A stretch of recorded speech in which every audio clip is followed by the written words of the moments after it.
El ciclo de Krebs también es conocido como el ciclo del ácido cítrico tricarboxílico. Es una ruta metabólica que forma parte de la respiración celular en todas las células aeróbicas. Aquí es liberada energía almacenada a través de la oxidación de la acetilcoenzima, derivada de los carbohidratos, grasas y proteínas en CO2 y energía química en forma de ATP. En las células eucariotas se lleva a cabo en la matriz mitocondrial y en las procariotas se lleva a cabo en el citoplasma. El ciclo de Krebs proporciona muchos precursores para la producción de aminoácidos como el oxalacetato, cetoglutarato, y este es un ciclo de anillos de conjugación de rutas metabólicas responsables de la degradación y de la desasimilación de carbohidratos, proteínas y grasas.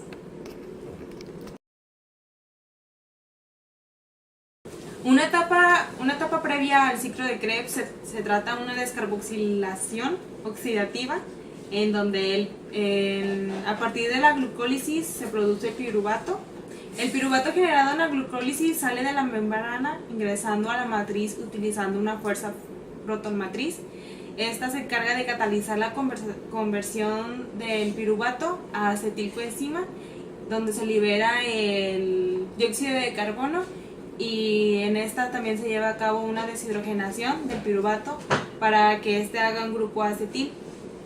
El NAD se reduce a NADH y hidrógeno y termina el ciclo, y este es el que ingresa al ciclo de Krebs. En ese caso también hay piruvato carboxilasa, en donde cataliza la conversión del piruvato en forma de ATP y biotina. Les voy a hacer la reacción 1, que es la deshidrato sintasa de oxalacetato a citrato. En esta reacción, el sitio activo de la enzima activa el acetil CoA para hacerlo afín a un centro carbonoso del oxalacetato. Después, como consecuencia de la unión entre las dos moléculas del grupo tioéster de la coenzima, se hidroliza, formando así la molécula del citrato. Esta reacción es muy exergónica, por lo tanto es irreversible. Yo voy a hablar sobre la reacción 2, la aconitasa. Esto se da a partir del citrato del paso anterior, donde la aconitasa cataliza la isomerización del mismo, es decir, pasa del citrato al isocitrato. También, la enzima también cataliza la reacción de manera inversa, pero pues de acuerdo al ciclo de Krebs, esta no puede ser tal cosa, esto de acuerdo a la interacción de masas, por lo tanto da la formación del isocitrato. La reacción 3, que es la reacción del isocitrato deshidrogenasa. En esta reacción la enzima deshidrogenasa mitocondrial depende de la presencia de NAD positivo, además de magnesio y manganeso.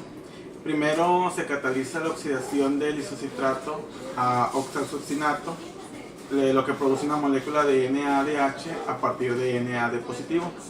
Después se produce la salida de una molécula de CO2 que conduce a la formación del alfa-Z-glutarato de 5 carbonos. Esto se caracteriza porque tiene 2 carboxilos en los extremos, además una cetona en posición alfa con respecto a uno de los grupos carbónicos. Después de la conversión del isocitrato en alfa-cetoglutarato, hay una segunda reacción de descarboxilación oxidativa que forma lo que es el succinil coenzima A, y la descarboxilación oxidativa del alfa-cetoglutarato es muy parecida a la del piruvato. Ambas de estas reacciones incluyen lo que es la descarboxilación de un alfa-cetoácido y la consiguiente producción de una unión tioéster a alta energía en la coenzima A.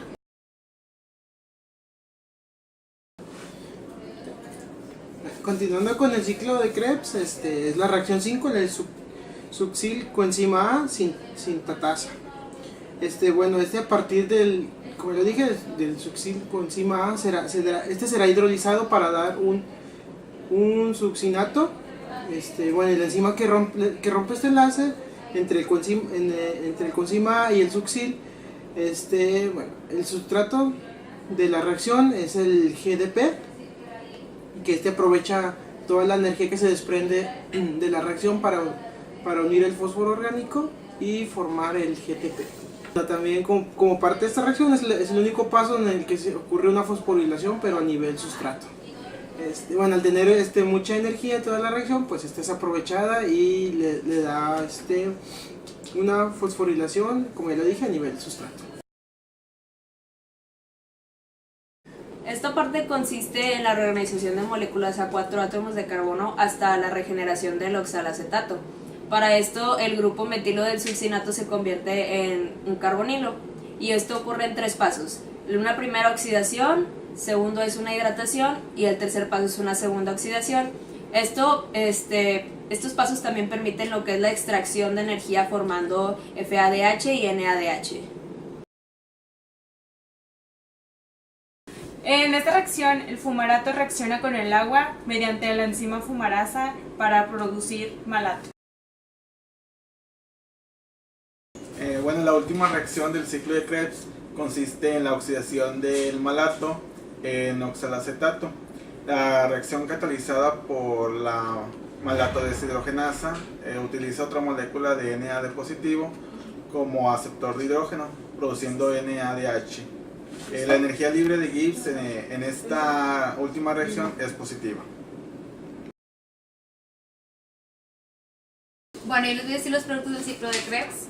Por cada molécula de piruvato se produce una de ATP, 3 de NADH, una de FADH y 2 de CO2, pero el CO2 es expulsado por los pulmones al respirar. Por esto cambia, ya teniendo en cuenta que en el proceso de la glicólisis se producen 2 moléculas de piruvato por molécula de glucosa. Por lo que en el ciclo de Krebs produce 2 de ATP, 6 de NADH, 2 de FADH y 4 de CO2. En resumen, el ciclo de Krebs comienza con una molécula de piruvato, la cual es producida mediante la glucólisis. Por lo tanto, tenemos una molécula de glucosa, la cual pasa por la glucólisis y nos da piruvato, el cual es una molécula de 3 carbonos. Mediante la enzima piruvato deshidrogenasa se oxida a acetilcoenzima A. Esta reacción produce una molécula de CO2 y una de NADH. La acetilcoenzima A se combina con el oxaloacetato para dar el citrato, eso lo veremos más tarde. El citrato, una molécula de 6 carbonos, utiliza la enzima aconitasa y se isomeriza hacia isocitrato, igualmente de 6 carbonos.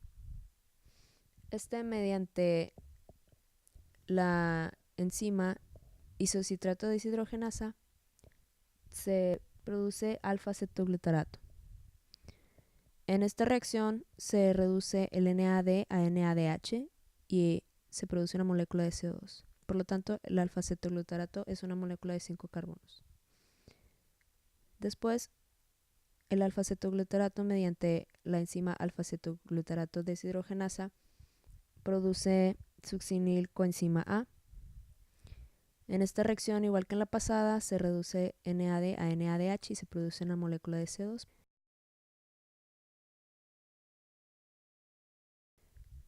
Después, mediante la enzima succinilcoenzima A sintasa, se produce el succinato. Esta reacción produce una molécula de GTP. Después, mediante la enzima succinato deshidrogenasa, se produce el fumarato.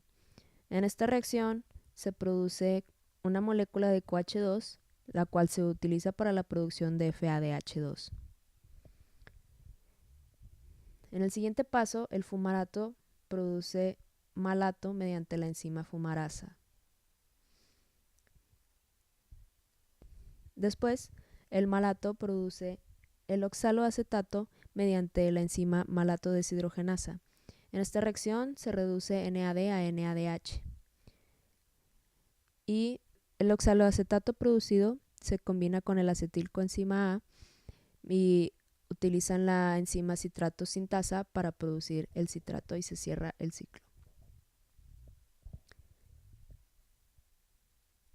En resumen, los productos obtenidos se muestran encerrados y podemos ver que los productos son 3 moléculas de NADH, una molécula de FADH2, una molécula de GTP y 2 de CO2. Esto se multiplica por 2 ya que la glucólisis produce 2 moléculas de piruvato, por lo cual tenemos como productos finales 6 moléculas de NADH, 2 de FADH2, 2 de GTP y 4 de CO2.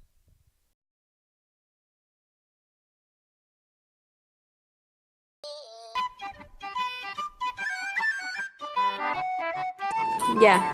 En el ciclo de Krebs se proporcionan muchos precursores para la producción de aminoácidos, como el ¿Qué? Oxalacetato. Ay. ¡Lárgate de qué! ¡Tú también! A ver, ya está grabando. Ah, lo siento. Ya. Una etapa previa al ciclo de Krebs se trata de descarboxilizar. Ahí. ¿Ahí? Sí. Bueno. ¿Quién habla?